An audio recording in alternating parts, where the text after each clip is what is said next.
എന്റെ കൃപ നിനക്കു മതി, കർത്താവിൻ തിരുവചനം.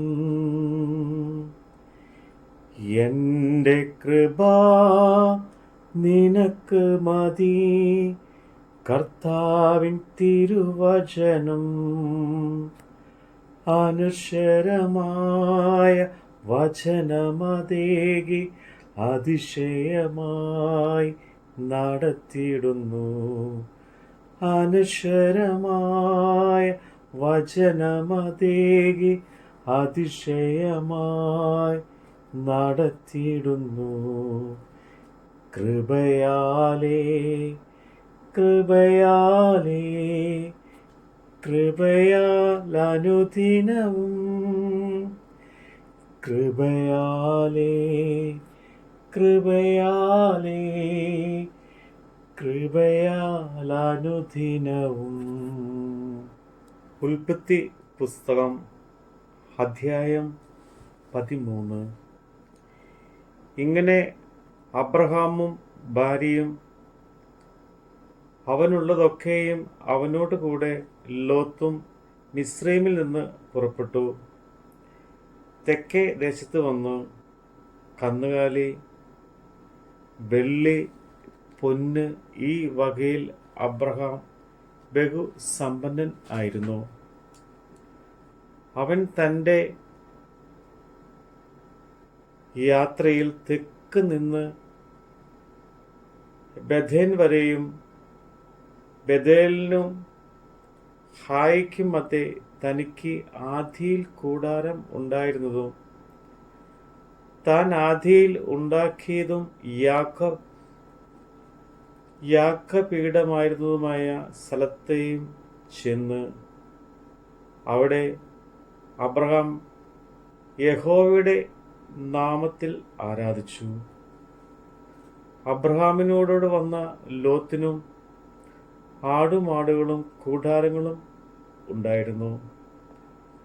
അവർ ഒന്നിച്ച് പറപ്പാൻ തക്കവണ്ണം ദേശത്തിന് അവരെ വഹിച്ച് കുടഞ്ഞു. സമ്പത്ത് വളരെ ഉണ്ടായിരുന്നത് കൊണ്ട് അവർക്ക് ഒന്നിച്ച് പാർപ്പാൻ കഴിഞ്ഞില്ല. അബ്രഹാമിൻ്റെ കന്നുകാലിയുടെ ഇടയന്മാർക്കും ലോത്തിൻ്റെ കന്നുകാലിയുടെ ഇടയന്മാർക്കും തമ്മിൽ പിണക്കമുണ്ടായി. കനാന്യരും പെരിസ്യരും അന്ന് ദേശത്ത് പാർത്തിരുന്നു.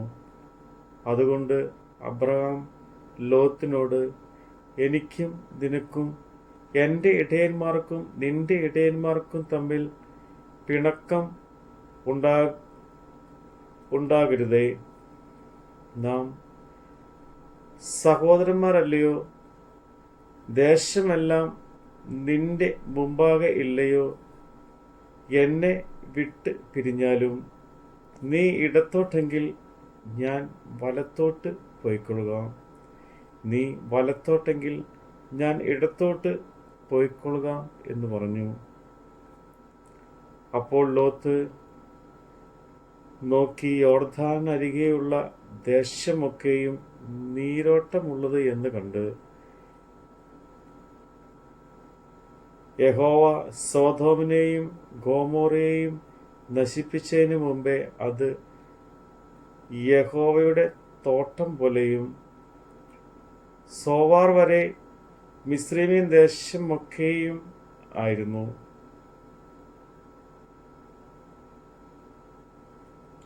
ലോത്ത് യോർദാനരികെയുള്ള ദേശമൊക്കെയും തിരഞ്ഞെടുത്തു. ഇങ്ങനെ ലോത്ത് കിഴക്കോട്ട് യാത്രയായി. അവർ തമ്മിൽ പിരിഞ്ഞു. അബ്രഹാം കനാൻ ദേശത്ത് പാർത്തു. ലോത്ത് ആ പ്രദേശത്തിലെ പട്ടണങ്ങളിൽ പാർത്തു. സോദോം വരെ കൂടാരം നീക്കി അടിച്ചു. സോദോം നിവാസികൾ ദുഷ്ടന്മാരും യഹോവയുടെ മുമ്പാകെ മഹാപാപികളും ആയിരുന്നു.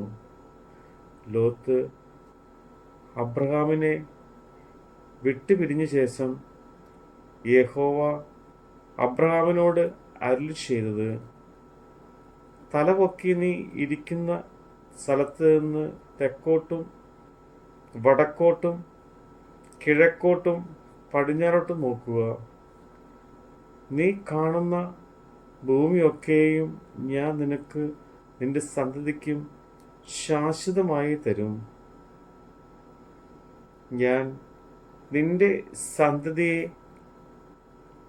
ഭൂമിയിലെ പൊടി പോലെയും ആക്കും.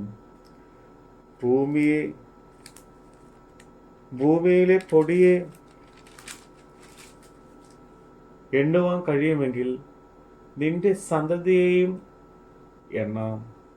നീ പുറപ്പെട്ട് ദേശത്ത് നടുകയും കുറുകയും സഞ്ചരിക്കുക. ഞാൻ അത് നിനക്ക് തരും. അപ്പോൾ അബ്രഹാം കൂടാരം നീക്കി ഹെബ്രോനിൽ മമ്രയുടെ തോപ്പിൽ വന്ന് പാർത്തു. അവിടെ യഹോവയ്ക്ക് ഒരു യാഗപീഠം പണിതു. നമ്മുടെ കർത്താവിൻ്റെ വചനമാണ് നമ്മൾ കേട്ടത്. കർത്താവിനെ കാത്തിരിപ്പോർ ശക്തിയിൽ നിറഞ്ഞിടും. കർത്താവിനെ കാത്തിരിപ്പോർ ശക്തിയിൽ നിറഞ്ഞിടും. കഴുകനെ പോലെ ചിറകടിച്ചുയരും. തളർന്നു പോകാതെ ഓടിയിടും.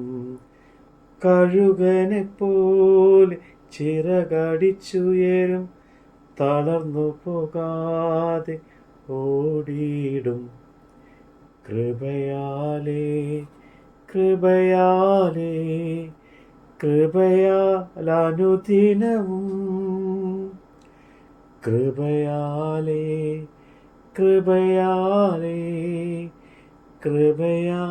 കൃപയാലനുദിനവും